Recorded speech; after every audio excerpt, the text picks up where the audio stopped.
Welcome back guys. स्वागत है एक बार फिर से आप सभी का आपके अपने चैनल ट्रेजर ऑफ नॉलेज में। आज हम डिस्कस करने जा रहे हैं हिंदी सेक्शन के कुछ एक महत्वपूर्ण प्रश्न। एचपी बीएड एंट्रांस एग्जाम में इन प्रश्नों से आपको काफ़ी मदद मिलेगी। और साथ ही आप लोगों की डिमांड आ रही थी कि सर जो चैनल पर जो है प्ले लिस्ट बना दीजिए, तो मैंने प्ले लिस्ट बना दी है। आप चैनल पर जाकर जो है प्ले लिस्ट देख सकते हैं।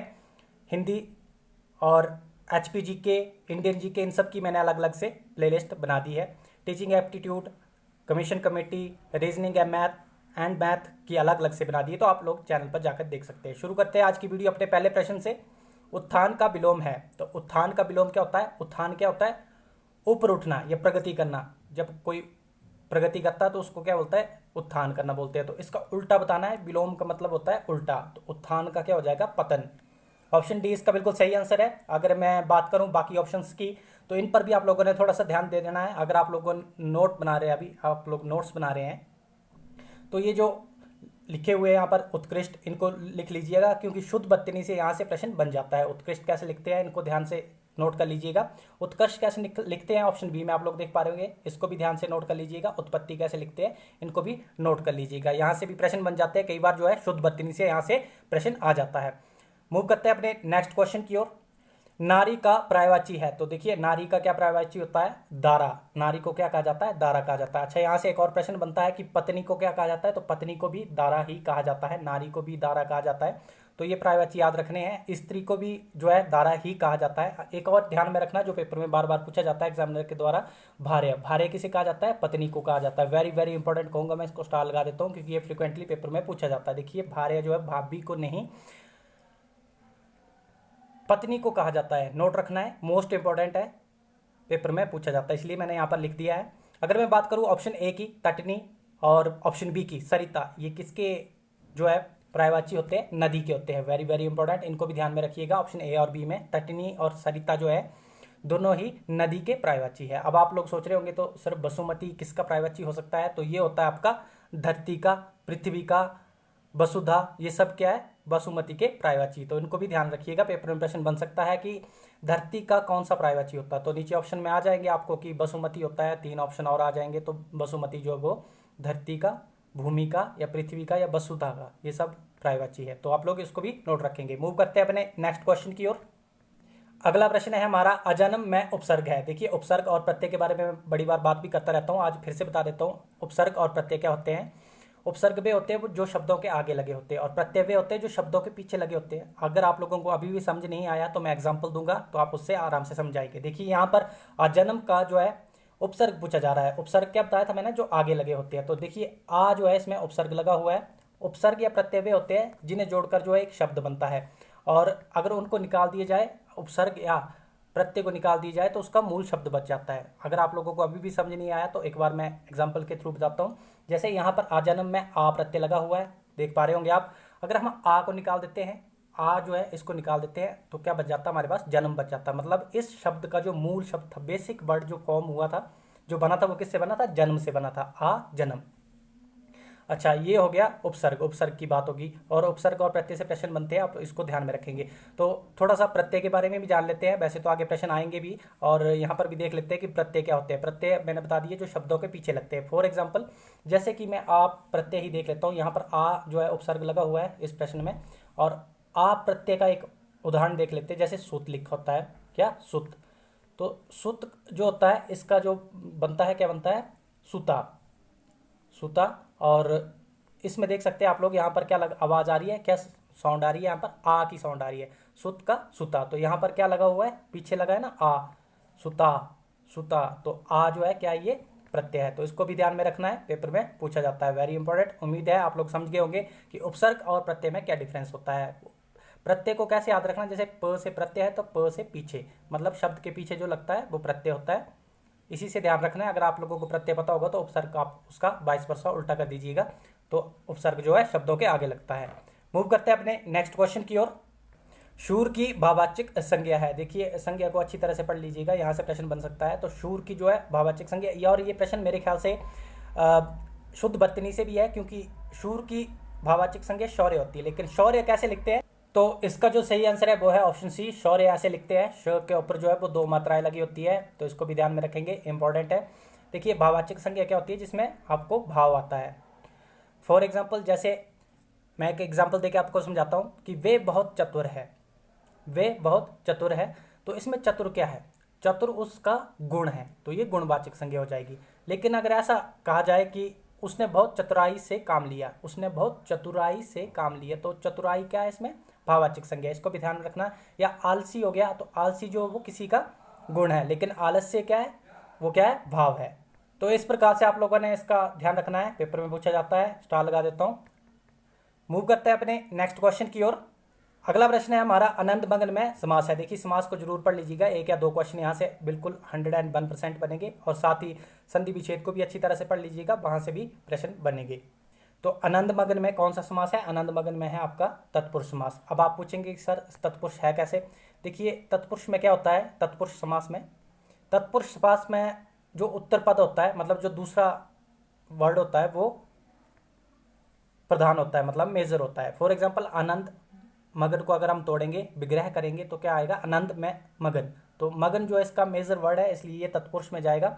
और साथ ही अगर ऐसा नहीं करना है तो एक और होता है इसका जानने का तरीका कि आनंद में मगन, जिन शब्दों का विग्रह करने पर कारक चिन्ह आए, कारक चिन्ह कौन से, का, के, की, को, मैं, से, पर, ऐसे शब्द आ जाए तोड़ने पर, विग्रह करने पर शब्द के, तो वो कौन से होते हैं, तत्पुरुष होते हैं। जैसे कर्ता ने, कर्म को, करण से, ये जो न, को, से जो है ये क्या है, कारक चिन्ह है। जो शब्दों को तोड़ने के बीच में जब ये आ जाते हैं तो वो तत्पुरुष समास कहलाते हैं। फॉर एग्जाम्पल आनंद मगन, आनंद मगन, आनंद में मगन, तो मैं आ रहा है, मैं कौन सा कारक है, कौन सा कारक है, अधिकरण कारक है, मैं पर अधिकरण कारक है, मैं लग रहा है, तो इट मीन्स ये तत्पुरुष जो है समास है, इसको ध्यान में रखेंगे। अगर मैं बात करूं ऑप्शन सी की, बहुब्रीहि समास कौन सा होता है, जो दो शब्दों से जब तीसरा बनता है। फॉर एग्जाम्पल पीले है अंबर जिसके, तो क्या कहलाता है वो, पीताम्बर। किसे कहा जाता है, भगवान श्री कृष्ण को। जो तीसरा जो एक ऑब्जेक्ट पर्सन है उसको शो कर रहा हो, उसको क्या कहते हैं, बहुब्रीहि। फॉर एग्जाम्पल दशानन, दश है आनंद जिसके, तो कौन सा समास है,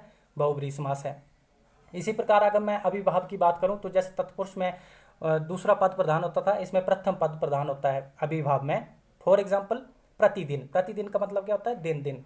तो प्रतिदिन में जो प्रति लगा हुआ है यही पूरे शब्द की जो है मेजर वर्ड है, मेन वर्ड है, तो ये अभिभाव है। तो इसको भी ध्यान में रखना है, इस टॉपिक को आप अच्छे से तैयार कर लीजिएगा।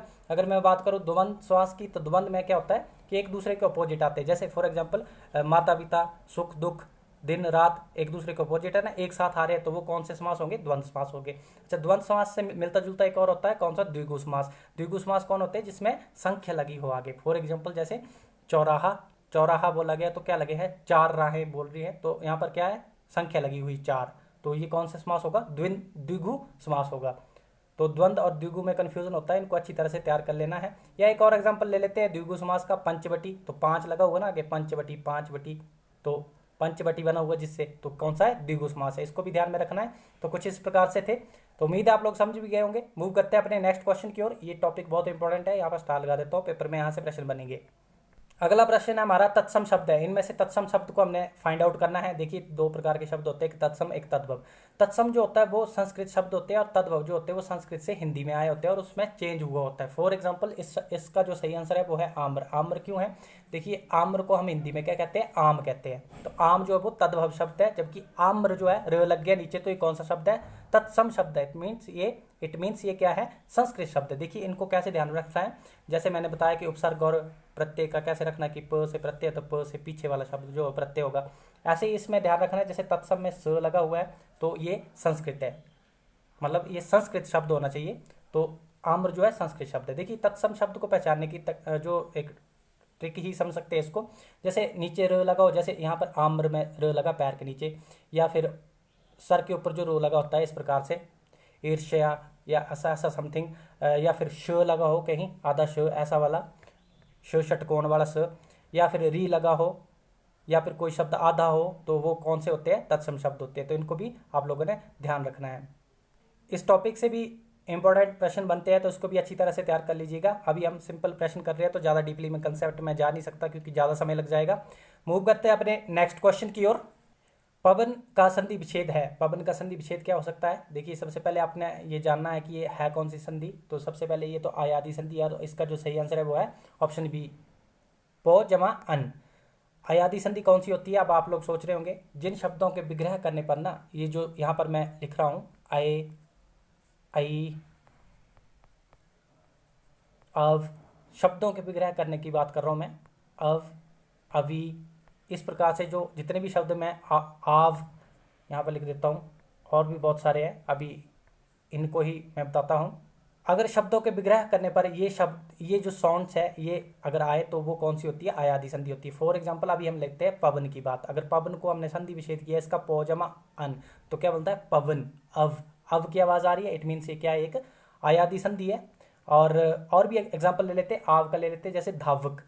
तो धावक बोलिए तो इसका विग्रह करके देखिए तो क्या आवाज आ रही है बीच में से, जब तोड़ रहे हैं आव की आवाज आ रही है, धावक, आव। तो ये कौन सी संधि है? आयादी संधि है। ऐसे और भी बहुत सारे एग्जाम्पल है, जैसे नयन, अय की आवाज आ रही है, नयन। आप लोग खुद बोलकर प्रोनाउंस करके देख सकते हैं, नयन, अय की आवाज आ रही है। तो ये जो साउंड्स आती है तो वो कौन सी संधि होती है? आयादी संधि होती है। इनका ध्यान रखना है। बाकी और भी देखेंगे हम, इससे रिलेटेड आगे क्वेश्चन आएंगे। मूव करते हैं अपने नेक्स्ट क्वेश्चन की ओर। उम्मीद है आप लोग समझ गए होंगे। ये जो क्वेश्चन है ये रिलेटेड है शुद्ध वर्तनी से। इसमें जो है मैंने यहाँ पर लिखा नहीं है क्वेश्चन, माफ़ी चाहूँगा इसके लिए। यौवन कैसे लिखते हैं ये आपने बताना है। मतलब प्रश्न इस प्रकार से आएगा कि शुद्ध वर्तनी का चयन करें। तो नीचे 4 ऑप्शन होंगे, तो इनमें से यौवन कैसे लिखा जाता है आप लोगों ने वो बताना है। तो यौवन को कैसे लिखते हैं? ऑप्शन बी इसका बिल्कुल सही आंसर होगा। देखिए अभी आपको देखने में काफ़ी आसान लग रहा होगा कि हाँ यौवन को ऐसे लिखते हैं, लेकिन जब आप पेपर में बैठते हैं तो आपको जो गलत ऑप्शन होते हैं वो ज़्यादा सही लग रहे होते हैं। तो इसको भी लाइटली बिल्कुल मत लीजिएगा, इंपॉर्टेंट टॉपिक है। आगे 1-2 क्वेश्चन और आ रहे हैं जो शुद्ध वर्तनी से है, प्रैक्टिस कर लीजिएगा अच्छी तरह से, काफ़ी इंपॉर्टेंट टॉपिक है। मूव करते हैं अपने नेक्स्ट क्वेश्चन की ओर। देखिए अब ये भी शुद्ध वर्तनी से प्रश्न है, इसको आप आराम से वीडियो को पॉज करके चेक कीजिए कि कौन सा आंसर सही हो सकता है। खुद से कोशिश कीजिए इसको सही करने की। तो चतुर्मुख कैसे लिखते हैं? चतुर्मुख कैसे लिखते हैं? ऑप्शन सी इसका बिल्कुल सही आंसर है। त और म के नीचे जो है दोनों ही छोटे ऊ की मात्राएं लगती है चतुर्मुख में, ये ध्यान रखना है। और ये डायरेक्ट क्वेश्चन से मतलब प्रैक्टिस बेस्ड। मूव करते हैं अपने नेक्स्ट क्वेश्चन की ओर। अगला प्रश्न भी शुद्ध वर्तनी से ही है। निर्विकार कैसे लिखते हैं? इसको भी आप लोग वीडियो को पॉज करके खुद ढूंढने की कोशिश करें कि निर्विकार कैसे लिखते हैं, आपकी प्रैक्टिस हो जाएगी। निर्विकार में छोटी ई की मात्रा लगती है बी के ऊपर, इसको ध्यान में रखना है। और नी के ऊपर भी छोटी ई की ही मात्रा लगती है, फोकस करना है इस बात पे, काफ़ी इंपॉर्टेंट है, आप लोग ध्यान रखेंगे। मूव करते हैं अपने नेक्स्ट क्वेश्चन की ओर। ओ वर्ण का उच्चारण स्थान है। देखिए मैं बता देना चाहता हूँ, पिछली बार जो HPBED एंट्रांस एग्जाम हुआ था उसमें उच्चारण स्थान से 2-3 क्वेश्चन आए थे। तो उच्चारण स्थान को अच्छी तरह से तैयार कर लीजिएगा, इस टॉपिक को भी हिंदी के। तो इसका जो सही आंसर है क्या होगा? ऑप्शन ए है ओष्ठ, ऑप्शन बी है कंठोष्ठ, या फिर कंठ या तालु। देखिए ओ बोल के देखिए, ओ आओ, आओ आओ, तो कहाँ से आवाज़ आ रही है? देखिए कंठ से तो फोकस नहीं आ रहा है, तालु पर भी नहीं आ रहा, तो सी और डी तो जो है वो डिलीट हो जाते हैं। लेकिन होंठ का जो हम प्रयोग कर रहे हैं, और लेकिन इसमें 2 है, एक ओष्ठ है एक कंठोष्ठ है। तो इसको भी आप लोग ध्यान रखेंगे। कंठ से भी आवाज़ आ रही है और ओष्ठ से भी आवाज़ आ रही है ओ बोलने पर। तो ऑप्शन बी इसका बिल्कुल सही आंसर है। अगर ओ पूछा जाता तो ओ में भी कंठोष्ठी होता, क्योंकि इसमें भी होठ और कंठ की आवाज़ आ रही है एक साथ में। तो कंठोष्ठी है इसका बिल्कुल सही आंसर है। उम्मीद है आप लोग समझ गए होंगे। मूव करते हैं अपने नेक्स्ट क्वेश्चन की ओर। इस टॉपिक को अच्छी तरह से तैयार कर लीजिए। मैंने बता ही दिया आप लोगों को कि पिछली बार के एंट्रांस एग्जाम में यहाँ से 2-3 प्रश्न बने थे। अगला प्रश्न है हमारा, आह्वान का विपरीतार्थक शब्द है, मतलब इसका उल्टा शब्द क्या होता है? आह्वान। आह्वान करने का मतलब क्या होता है? किसी को बुलाना। तो इसका उल्टा क्या होगा? कोई जाने वाला। ठीक है, तो विसर्जन जो होता है इसका बिल्कुल सही है आंसर, ऑप्शन बी विसर्जन। आह्वान का उल्टा क्या होता है? विपरीतार्थक क्या होता है? विसर्जन। मूव करते हैं अपने नेक्स्ट क्वेश्चन की ओर। अगला प्रश्न है हमारा, हाल का उपसर्ग है। देखिए हाल में कौन सा उपसर्ग लग सकता है, इनमें से नीचे देख सकते हैं आप लोग। तो उपसर्ग मैंने बता दिया जो आगे लगता है। तो हाल में जो हाल के साथ में जो उपसर्ग लगा हुआ है वो खुश उपसर्ग लगा है, खुशहाल बनता है। तो ऑप्शन ए इसका बिल्कुल सही आंसर है। मूव करते हैं अपने नेक्स्ट क्वेश्चन की ओर।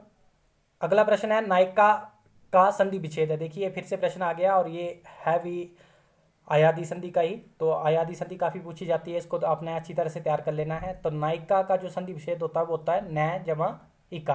तो 2 मात्राएं जो लगती है न के ऊपर, ये सही आंसर है इसका बिल्कुल, न जमा इका। तो नायिका बनता है। मैंने बताया था आप लोगों को, जो आए अब आई की साउंड आती है वो कौन सी होती है? आयादी संधि होती है। अगर आप लोग इसको तोड़ कर देखेंगे नायिका को, तो क्या आवाज़ आ रही है? आई की आवाज़ आ रही है, नाई नायिका, आई की आवाज़ आ रही है तो कौन सा ये आयादी संधि है, तो इसको भी ध्यान रखना है, इंपॉर्टेंट है, पेपर में पूछी जाती है।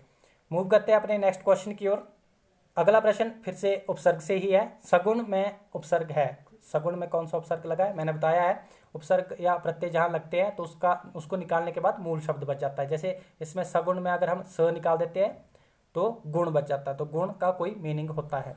अगर हम एग्जाम्पल लेते हैं, ण को हटा देते हैं तो सगु बन जाता है, सगु कोई वर्ड नहीं होता, कोई मीनिंग नहीं होता इसका, इसलिए इसका जो उपसर्ग है वो कौन सा है, स उपसर्ग लगा हुआ है। मैंने बताया हुआ है कि अगर उपसर्ग या प्रत्यय को निकाल दिया जाए तो उसका मूल शब्द बच जाता है, तो सगुण में से स निकाल दिया जाए तो क्या बच जाता है, गुण बच जाता है। तो गुण आपको पता ही है, मीनिंग होता है गुण, किसी की विशेषता गुण।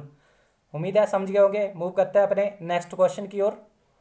अगला प्रश्न है हमारा मुहावरे के साथ, चोली दामन का साथ। चोली दामन का साथ का मतलब क्या होता है, पक्का साथ, थोड़े दिन का सुख। ऑप्शन सी है सह जाना, ऑप्शन डी है खुशामद करना। तो काफ़ी आसान था मेरे ख्याल से, अगर मुहावरे वगैरह आते हैं तो इसका जो सही आंसर है वो है पक्का साथ, चोली दामन का साथ। हम कई बार उपयोग भी करते हैं ये मुहावरा, चोली दामन का साथ है इनका, तो क्या होता है वो पक्का साथ होता है। अच्छा, इससे और भी ऑप्शन आ सकता है, जैसे कि गहरी मित्रता। चोली दामन का साथ में अगर ऑप्शन में आएगा कि गहरी मित्रता, तो गहरी मित्रता भी जो होता है वो चोली दामन का साथ जो मुहावरा है इसका अर्थ होता है। उम्मीद है आप लोग समझ गए होंगे। मूव करते हैं अपने नेक्स्ट क्वेश्चन की ओर। अगला प्रश्न है हमारा वाक्यांश के लिए एक शब्द के लिए, सब कुछ खाने वाला, इसके लिए उपयुक्त शब्द है सर्वभक्षी, ऑप्शन बी है मांसाहारी, ऑप्शन सी है निरामिष, ऑप्शन डी है शाकाहारी। तो देखिए सर्वभक्षी या सर्वग्राही जो है वो उसको कहा जाता है जो सब कुछ खाता हो, और मांसाहारी कौन होते हैं, जो मांस खाते हैं, और जो शाकाहारी होती है वो, या निरामिष, शाकाहारी और निरामिष जो होते हैं एक दूसरे के पर्यायवाची है, जो मांस नहीं खाते हैं। आसान था ये। मूव करते हैं अपने नेक्स्ट क्वेश्चन की ओर। देखिए यहाँ पर ये प्रश्न आ गया है, पीले है अंबर जिसके, इसका समस्त पद कौन सा होगा, तो इसका समस्त पद होगा पीताम्बर। पीताम्बर किसे कहा जाता है, भगवान विष्णु को कहा जाता है, तो पीताम्बर इसका सही आंसर है। और ये कौन सा समास है, अभी माफी चाहूँगा, बहुब्रीहि समास है। कौन सा, बहुब्रीहि समास है पीताम्बर। और दशानन की बात करूं तो दश है आनंद जिसके, आनंद क्या होते हैं सर, दश है आनंद जिसके, दशानन किसे कहा जाता था, रावण को कहा जाता था। तो ये भी कौन सा समास है, ये है आपका बहुब्रीहि समास, इसको भी ध्यान में रखना है। अगर हम चतुर्भुज की बात करें तो चतुर्भुज में 4 लगा हुआ है, तो ये द्विगु में तो जाएगा, लेकिन चतुर्भुज जो होता है वो भगवान विष्णु को भी कहा जाता है, इसलिए ये भी बहुब्रीहि समास है। अगर पेपर में आप लोगों को ऑप्शन आ जाए दोनों इकट्ठे कि चतुर्भुज का कौन सा समास है, ऑप्शन में आ गया बहुब्रीहि है द्विगु है, दोनों ऑप्शन आ गए, तो आपने बहुब्रीहि को ही टिक करना है, ठीक है। अगर वैसे इकट्ठे आते नहीं है, अगर चतुर्भुज आया, सिंपली मैंने बताया हुआ है द्विगु समास कौन से होते हैं, जहाँ संख्या लगी होती है, तो चतुर्भुज में संख्या लगी, चतुर मतलब 4 भुजाएं। और त्रिनेत्र की बात करूँ तो त्रिनेत्र भी सेम ही है, 3 है नेत्र जिसके, भगवान शिव को कहा जाता है, तो ये भी बहुब्रीहि में जाएगा, लेकिन 3 लगा हुआ है तो ये द्विगु समास में भी जा सकता है, लेकिन ऑप्शन में देखना पड़ेगा कि ऑप्शन क्या आए हुए हैं। अगर ऑप्शन में बहुब्रीहि और द्विगु दोनों ही होंगे तो आपने बहुब्रीहि के साथ ही जाना है हमेशा एग्जाम में। तो उम्मीद है आप लोग इसको भी समझ गए होंगे, काफ़ी इंपॉर्टेंट है, स्टार लगा देता हूँ, यहाँ पर पूछे जाते हैं ये। मूव करते हैं अपने नेक्स्ट क्वेश्चन की ओर। अध्यक्ष शब्द में कौन सा उपसर्ग है, देखिए अध्यक्ष शब्द में उपसर्ग पूछा जा रहा है, तो इसका जो सही आंसर है वो है ऑप्शन डी अधि। आप लोग खुद इसको निकाल के देख सकते हैं, मैंने बताया हुआ है कि उपसर्ग या प्रत्यय को कैसे पहचानते हैं, कि उस शब्द को निकाल दी जाए तो पीछे उसका मीनिंग बच जाता है। तो देखिए अध्यक्ष में से अगर हम अधि को निकाल देते हैं तो यक्ष बच जाता है, तो यक्ष का कुछ मतलब जरूर होता है, तो इसका जो सही आंसर था वो था ऑप्शन डी। उम्मीद है आप लोग समझ गए होंगे। मूव करते हैं अपने नेक्स्ट क्वेश्चन की ओर। अगला प्रश्न हमारा प्रत्यय से संबंधित है, घबराहट में, घबराहट शब्द में कौन सा प्रत्यय है, तो कौन सा प्रत्यय है, मैंने बोला हुआ है कि अगर उसका शब्द जो मूल शब्द बच जाना चाहिए, तो आहट को अगर हम निकाल देते हैं तो क्या बच जाता है हमारे पास, घबराना मतलब घबरा जाना, आहट को निकाल देते हैं तो क्या बच जाता है, तो इसका जो सही आंसर है वो है ऑप्शन सी आहट। उम्मीद है आप लोग समझ गए होंगे। मूव करते हैं अपने नेक्स्ट क्वेश्चन की ओर। नमस्कार शब्द का कौन सा संधि विच्छेद है, तो इसको भी अच्छी तरह से ध्यान से कर लीजिएगा। देखिए संधि से बहुत सारे प्रश्न बनेंगे, 2 या 3, तो 2 तो कन्फर्म बनेंगे ही, तो संधि को अच्छी तरह से तैयार कर लीजिए। काफ़ी वाइड टॉपिक भी है संधि का, क्योंकि 3 प्रकार की संधि है और उसके सब पार्ट्स भी है आगे, तो इसको अच्छी तरह से जरूर तैयार कर लीजिएगा। तो नमस्कार जो है ये पहले कौन सी संधि है, विसर्ग संधि है, और इसमें जो सही आंसर कौन सा है, नम जमा कार, तो इससे क्या बनता है नमस्कार। क्या बनता है? नमस्कार। है कौन सी संधि है? ऐसा भी पूछ लिया जा सकता है कि नम जमा कार में कौन सी संधि है, तो ऑप्शन आ जाएंगे आपको कि दीर्घ संधि है, वृद्धि संधि है, गुण संधि है, विसर्ग संधि है। तो कौन सी संधि है? विसर्ग संधि है। इसको आप लोगों ने नोट रखना है। उम्मीद आप लोग समझ गए होंगे। मूव करते हैं अपने नेक्स्ट क्वेश्चन की ओर। अगला प्रश्न है हमारा, व्यक्ति शब्द की भाववाचक संज्ञा कौन सी है? व्यक्तिक, व्यक्तिकता, व्यक्तित्व, व्यक्तिगत। तो देखिए इसका जो सही आंसर है वो है ऑप्शन सी, व्यक्तित्व जो है इसकी भाववाचक संज्ञा है। इसको आप लोगों ने नोट रखना है, इंपॉर्टेंट क्वेश्चन है, पेपर में बार बार पूछा जाता है। तो ये आज का हमारा आखिरी प्रश्न भी था। अगर आप लोगों को वीडियो अच्छी लगी है तो वीडियो को लाइक और शेयर जरूर कर दीजिएगा, साथ ही चैनल को सब्सक्राइब भी कर दीजिएगा। Thank you so much.